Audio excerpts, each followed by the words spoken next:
semuanya, perkenalkan nama saya Florenciana Maria Awu dengan NPM 2020 145000710 dari kelas S7E. Halo guys, nama saya Ulang Fauzia dengan NPM 2020 1450 0784 kelas S7E.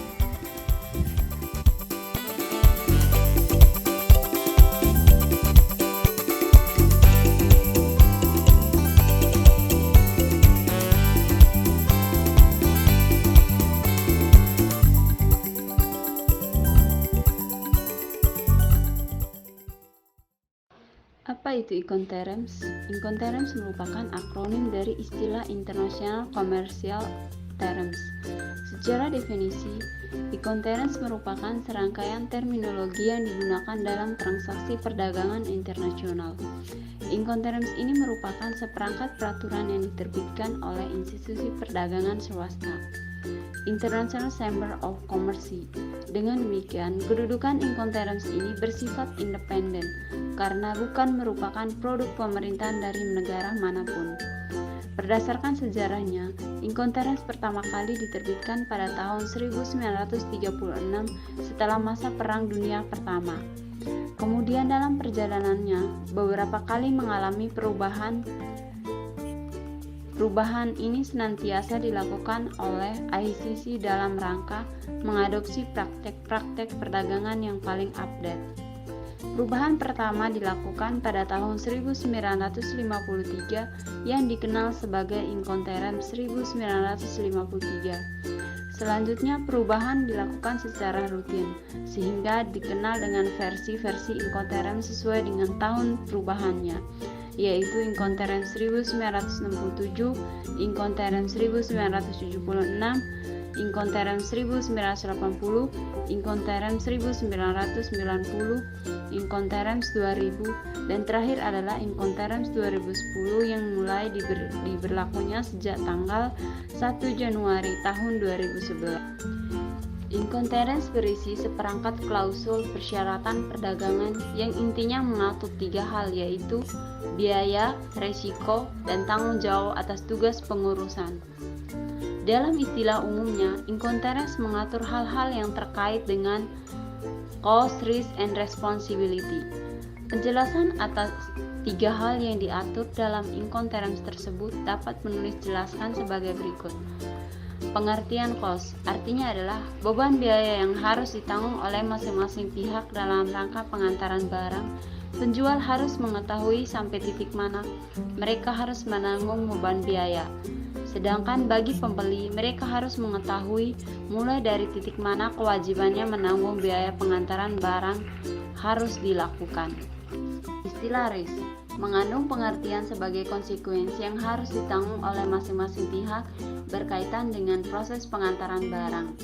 Adapun beberapa risiko yang mungkin timbul dalam pengiriman barang antara lain risiko musnah atau rusaknya barang, kehilangan biaya-biaya tambahan yang muncul di luar perjanjian kontrak, dan sebagainya. Istilah responsibility artinya adalah tanggung jawab atas tugas pengurus yang timbul sebagai konsekuensi dari proses pengantaran barang. Sebagai contoh, dalam tenas VCA diatur kewajiban penjual untuk mengurus lisensi otoritas maupun izin keamanan dalam rangka ekspor barang di negara penjual. Mengapa harus Incoterms? Incoterms bukan satu-satunya referensi mengenai syarat penyerahan barang yang dapat dipakai oleh praktis perdagangan. Namun Incoterms secara de facto telah diakui oleh pemerintah, otoritas hukum, dan para pelaku perdagangan hampir di semua negara di dunia. Incoterms telah dipakai sebagai rujukan utama bagi penafsiran berbagai istilah perdagangan yang umum dipakai dalam transaksi perdagangan dunia. Apa tujuan yang ingin dicapai dalam penggunaan Incoterms? Incoterms direferensikan oleh ICC untuk digunakan dalam setiap transaksi perdagangan internasional dengan maksud untuk menyeragamkan penafsiran persyaratan perdagangan yang menetapkan hak dan kewajiban pembeli dan penjual. Penggunaan Incoterms dalam kontrak perdagangan akan memudahkan penjual dan pembeli untuk terhindar dari salah penafsiran akibat bahasa yang berbeda, perbedaan praktek-praktek kebiasaan dalam perdagangan, dan juga menghindari keharusan mencantumkan secara detail hal-hal yang diperlukan dalam proses pengantaran barang dalam kontrak. Bagaimana menggunakan Incoterms? Untuk menggunakan Incoterms dalam kontrak perdagangan internasional, ada 3 langkah yang harus dilakukan oleh pelaku usaha. Yang pertama, masukkan ketentuan Incoterms 2010 dalam kontrak penjualan. Cara penyebutan yang tepat dalam kontrak harus mengikuti format atau ketentuan Incoterms yang dipilih, termasuk tempat yang disebutkan diikuti dengan Incoterms 2010.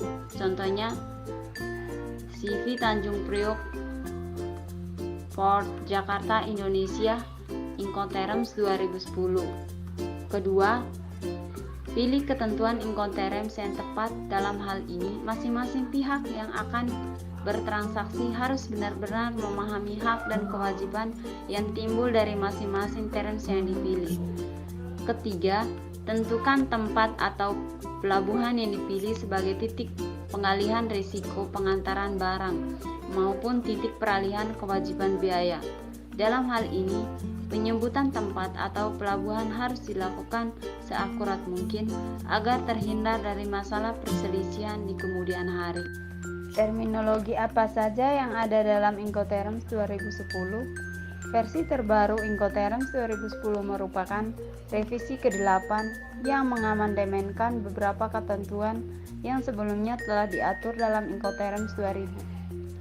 Dalam Incoterms versi 2010 diatur 11 terms yang dapat dipilih oleh pelaku perdagangan, yaitu export, free carrier, carrier paid to, carrier insurance paid to, deliver at terminal, deliver off place, deliver duty paid, free alongside ship, free on board, cost and freight, and cost insurance and freight.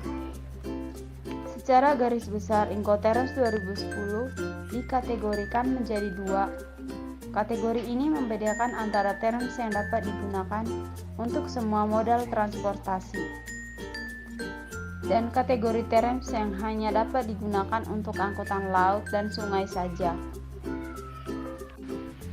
Bagaimana memahami CRR untuk masing-masing terms? Setiap pemilihan terms dalam syarat pengantaran barang akan membawa konsekuensi terhadap CRR terhadap kedua belah pihak, yaitu beban biaya pengantaran barang, risiko yang ditimbulkan, dan kewajiban untuk mengurus segala hal yang berkaitan dengan pengaturan dalam proses pengantaran barang. Untuk itu, perlu diketahui komponen biaya pengangkutan barang secara umum, titik-titik yang memungkinkan terjadinya pengalihan risiko, dan juga hal-hal apa saja yang membutuhkan pengaturan. Apa pengertian masing-masing terms yang diatur dalam Incoterms 2010? Yang pertama, export. Itu titik kritisnya di lokasi penyerahan barang. Titik tempat yang disebut dalam kontrak cost, risk, and responsibility itu berpindah pada saat barang telah disediakan dalam penguasaan pembeli atau kuasanya. Penulisan yang tepat. Insert name place of delivery. Incoterms 2010. Kewajiban penjual sangat minimal, sebaiknya kewajiban pembeli sangat dominan. Penjual wajib menyediakan kepada pembeli atas permintaan risiko dan biaya pembeli. Bantuannya dalam memperoleh lisensi ekspor atau otoritas resmi lainnya yang diperlukan untuk proses ekspor. Penjual wajib mengantarkan barang dengan menempatkannya atas pengaturan pembeli di titik yang disepakati. Jika ada di tempat pengantaran yang disebutkan, umumnya di lokasi penjual sendiri, dalam kondisi belum dimuat di kendaraan penjemputan. Pembeli wajib menanggung segala biaya pengantaran yang timbul mulai dari titik A4 termasuk penyelesaian formalitas pabean ekspor. Free Carrier atau FCA. Titik kritis, cost, risk, and response berpindah pada saat barang telah diserahkan kepada pengangkut pertama atau pihak lain yang ditunjuk pembeli di titik yang disebutkan dalam A4. Penulisan yang tepat FCA atau Insert Name Place of Delivery Incoterms 2010. Kewajiban penjual A2. Penjual dengan biaya sendiri wajib mengurus lisensi ekspor dan formalitas ekspor. A3. Kontrak pengangkutan bukan tanggung jawab penjual. Namun, bila diminta pembeli, penjual dapat melakukan kontrak pengangkutan atas beban pembeli. A4. Lokasi pengantaran barang di tempat yang disebutkan dan pada tanggal yang disepakati. Penyerahan dapat dilakukan kepada pengangkut pertama atau pihak yang ditunjuk pembeli. Kewajiban pembeli. B3. Pembeli wajib melakukan kontrak pengangkutan mulai dari titik pengantaran kecuali dalam hal kontrak pengangkutan dilakukan oleh penjual. Beban biaya pengangkutan mulai ditanggung dari titik A4. Free Alongside Ship atau FAS.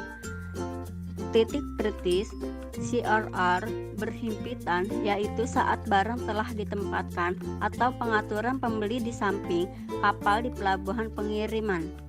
Penulisan yang tepat FAS atau Insert Name Port of Shipment Incoterms 2010. Kewajiban penjual A2. Penjual dengan biaya sendiri wajib mengurus lisensi dan formalitas ekspor. A3. Penjual tidak memiliki kewajiban membuka kontrak pengangkutan. Namun, jika diminta oleh pembeli, penjual dapat membuat kontrak pengangkutan atas beban pembeli. A4. Penjual wajib mengantarkan barang dengan menempatkan barang di samping kapal yang ditunjuk oleh pembeli di pelabuhan pengiriman. Kewajiban pembeli. B2. Pembeli dengan biaya sendiri wajib mengurus lisensi impor dan formalitas impor termasuk prosedur transit. B3. Membuka kontrak pengangkutan mulai dari pelabuhan pengiriman yang disebutkan. B5. Menanggung resiko atas barang ketika barang telah diantarkan pada titik A4. B6. Pembeli wajib menanggung semua biaya terkait barang setelah titik A4, biaya tambahan apabila terlambat diurus dan semua pungutan impor.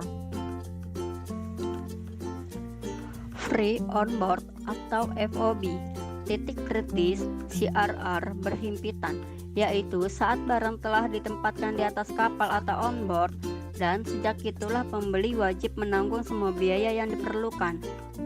Penulisan yang tepat FOB Insert Name Port of Shipment Incoterms 2010.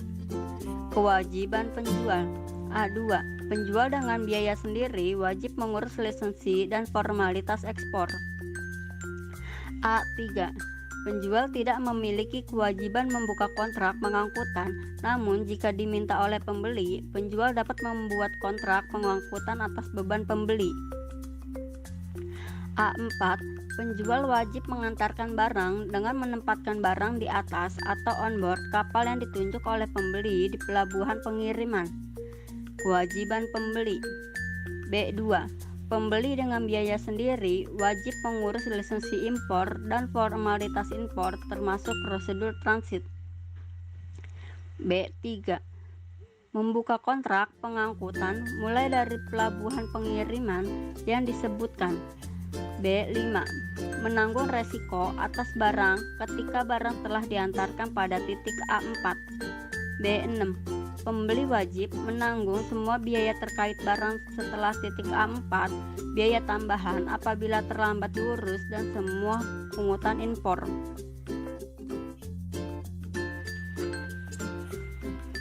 Cost and Freight atau CFR. Titik kritis resiko atau risk beralih pada saat barang telah ditempatkan di atas kapal atau on board, namun kondisi kapal siap untuk diberangkatkan. Titik kritis biaya atau cost beralih sampai dengan diselesaikannya ongkos angkut atau main freight hingga ke pelabuhan tujuan. Penulisan yang tepat CFR atau Insert Name Port of Destination. Incoterms 2010. Kewajiban penjual A2, penjual dengan biaya sendiri wajib mengurus lisensi dan formalitas ekspor. A3, penjual wajib membuka dan menanggung biaya atas kontrak pengangkutan dari titik pengiriman yang disepakati hingga ke pelabuhan tujuan. A4, penjual wajib mengantarkan barang dengan menempatkan barang di atas atau on board kapal yang ditunjuk oleh pembeli di pelabuhan pengiriman. Kewajiban pembeli. B2, pembeli dengan biaya sendiri wajib mengurus lisensi impor dan formalitas impor termasuk prosedur transit. B5, menanggung resiko atas barang ketika barang telah diantarkan pada titik A4. B6, pembeli wajib menanggung semua biaya terkait barang setelah di titik A4 kecuali main freight, biaya bongkar, biaya tambahan apabila terlambat diurus, dan semua pungutan impor. Macam-macam Incoterms. Berikut ini jenis-jenis Incoterms yang biasa digunakan dalam transaksi perdagangan internasional. IXW, nama tempat penyerahan. Jika dalam kontrak terdapat keterangan IXW, maka pembeli akan menanggung semua biaya asuransi, transportasi, dan resiko yang mungkin terjadi saat barang diantar. Biaya yang ditanggung oleh pembeli, biaya pengantaran dari gudang penjual hingga tempat pembeli. Namun, biasa loading bisa dibebankan kepada penjual dengan menyertakan keterangan IXW pemindahan barang dari gudang pembeli ke truk. Resiko dan biaya ditanggung oleh penjual. Free on board atau FOB merupakan istilah yang digunakan untuk pengiriman barang via laut. FOB berarti penjual bertanggung jawab untuk mengantarkan barang hingga pelabuhan sesuai dengan kontrak yang berlaku. Penjual juga bertanggung jawab dalam proses ekspor sesuai dengan negaranya. Kemudian ada free carrier atau FCA. FCA merupakan istilah yang banyak digunakan untuk segala jenis transportasi, mulai dari laut, darat, dan udara, maupun transportasi multimoda. Penyerahan dengan FCA dilakukan di tempat pengangkutan. Pada saat penyerahan terjadi, peralihan resiko dari penjual kepada pembeli, pembiayaan, pengiriman, dan resiko barang ditanggung oleh pembeli. Kemudian ada Cost and Freight atau CFR. CFR merupakan ketentuan yang digunakan untuk pengiriman melalui jalur laut. Penyerahan barang dengan CFR dilakukan di atas kapal, namun ongkos angkut sudah dibayarkan penjual sampai pelabuhan tujuan. Ada Free Alongside Ship atau FAS. Free Alongside Ship atau ship adalah pihak penjual mempunyai tanggung jawab hingga produk yang dipesan oleh pihak pembeli tiba di pelabuhan, keberangkatan, dan sudah siap untuk didekati kapal pengeruk untuk proses pemuatan. Biaya lain yang akan muncul setelah kegiatan tersebut harus dibayar oleh pihak pembeli. Istilah ini juga hanya akan digunakan pada saat transportasi air. Kesimpulan dari pembahasan materi Incoterms 2010. Meskipun Incoterms 2010 telah memberikan petunjuk yang jelas dan tegas mengenai hak dan kewajiban pelaku perdagangan, namun seringkali ditemukan pencantuman terms yang tidak tepat dalam praktek perdagangan real. Sebagai contoh, masih banyak penggunaan istilah CNF dalam kontrak-kontrak perdagangan yang dibuat sebagai pengganti istilah CFR yang baku. Termasuk juga penggunaan istilah CNF dalam aturan-aturan yang dibuat oleh institusi DJBC berkaitan dengan pengaturan nilai pabean. Dalam kasus lain, apabila kita mengamati invoice maupun kontrak perdagangan yang proses pengangkutannya melalui sarana udara, maka masih menggunakan istilah CIF, CNF maupun FOB. Padahal ketentuan baku Incoterms 2010 tidak memperkenankan penggunaan istilah FAS, FOB, CFR, dan CAF untuk digunakan dalam pengangkutan melalui sarana pengangkut udara.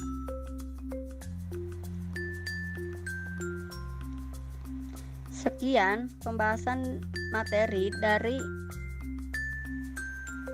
kelompok 10.